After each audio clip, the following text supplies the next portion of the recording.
Hello, everyone. My name is Stanley St. Rose, and today we're going to be talking about The Secret Life of Walter Mitty, written by James Thurber. Now, before I go into summary analysis of this work, please remember to leave a like, subscribe, and/or comment so that the channel can continue to grow. So, a lot is happening within this work.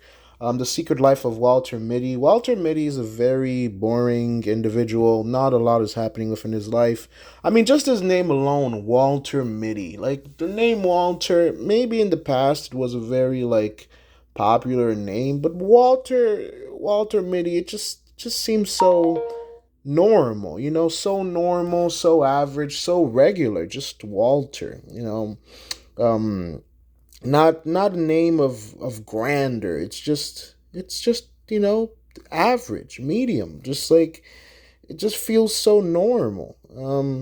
It's like just a normal name.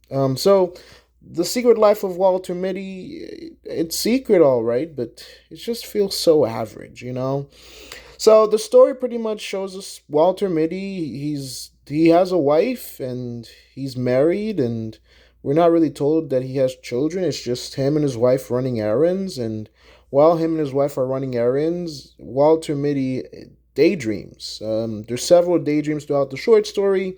Some daydreams he's like the head of a he's a pilot. He's a leader, a captain, and he's leading his men. And in others, he's a doctor. In others, he's fixing machinery. So throughout the short story, he has all these daydreams about these events where he's like in charge. He's a captain. He's a leader. He's a doctor. He's facing execution. He's on trial. He goes through all these scenarios in his mind. These stories that he makes up. These imaginations that he makes up in his mind to kind of like add some spice, some sauce into his life, because his life is so boring and average and normal. He's a Walter, a Walter, just he's a Walter. I mean, I don't know where James Thurber thought about the name Walter. I know there are people out there that are named Walter, but Walter just seems normal. Like your dentist might be named Walter. The person who files your taxes might be named Walter. Your teacher, you might have a teacher by the name of Walter. Walter just seems like normal, average, middle class type of name. It's Walter. It's just there.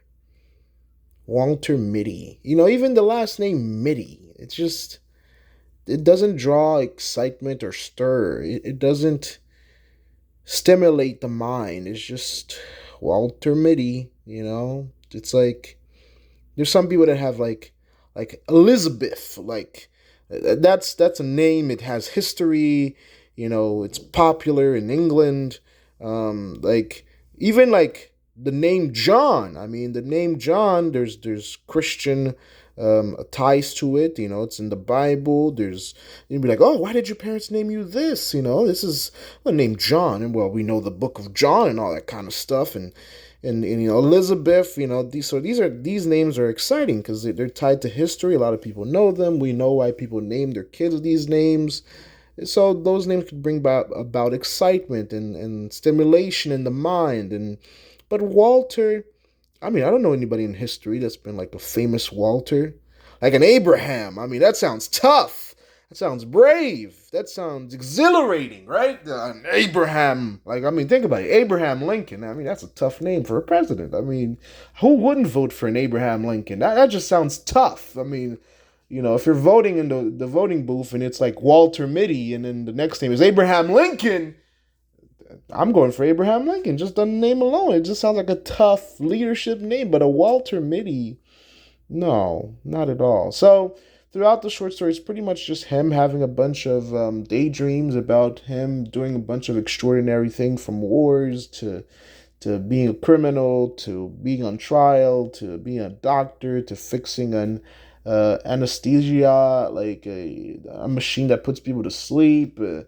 All these types of things. And he just has a normal, average life, going around town with his wife, running errands. His wife is like, don't forget your galoshes, wear your driving gloves.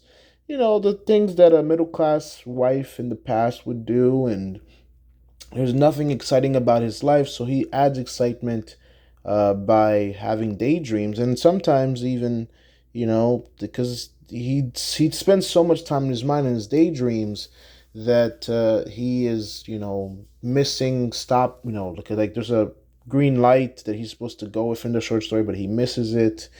Sometimes he has, he's driving poorly, or he's just doing things that are he's not supposed to do because he's so stuck in his daydreams, and yeah, things are just not well. In terms of analysis and deeper meaning, Walter Mitty, um, well, I think it demonstrates a lot of things that people go through every day. I think sometimes we're all Walter Middies when we walk around in the monotony of life and we get into our schedules and we go to work day in and day out. If you work in an office, if you're a teacher or even a lawyer, pretty much most jobs, unless you're like I don't know, a boxer or a fighter or I don't know, a skilled mountain climber where you're facing adrenaline and extreme temperatures every day. Most jobs, and this is completely normal, most jobs, most lives, it's just you get into your schedule and you face the monotony of life, and you get a 9 to 5 or you get a stable job and you do the same thing over and over and over and over and over for like 50 years, and then you retire and die. I mean, I know that doesn't sound that exciting, but most people that's what we want, because you want to have a roof over your head, right? You want to eat, you want to wear clothes, you want to go on vacation once or twice a year. So in order to do all these things and go out to eat and get married and have kids and have a house and have a car and have all the luxuries of life, you kind of have to spend 50 years doing monotonous work, even if it's a lawyer. Because most lawyers, you're not, on Law and Order. You're not like, slamming people down on desks and figuring out the crime in like 45 minutes or less. No, but there's a monotony in life that the secret life of Walter Mitty, sheds a light upon, and we all have that secret life. This story resonates with a lot of people because you could be in class right now, you could be at home right now, you could be anywhere right now, and you could be bored, and you look out the window and you start daydreaming about, I don't know. Like for me personally, when I'm bored and when I'm listening to something that just doesn't excite me, I imagine myself as the next NBA player, man. I am the next Michael Jordan, just dunking and shooting threes. But we all know that ain't gonna happen. But that's the secret life of Stanley St. Rose. I mean, so we're all Walter Middies in our own ways. Yeah. Now my NBA career's never getting started, huh? Anyway, that's my summary and analysis of this work. Please remember to leave a like, subscribe, and or comment. And I'll see you guys in the next video.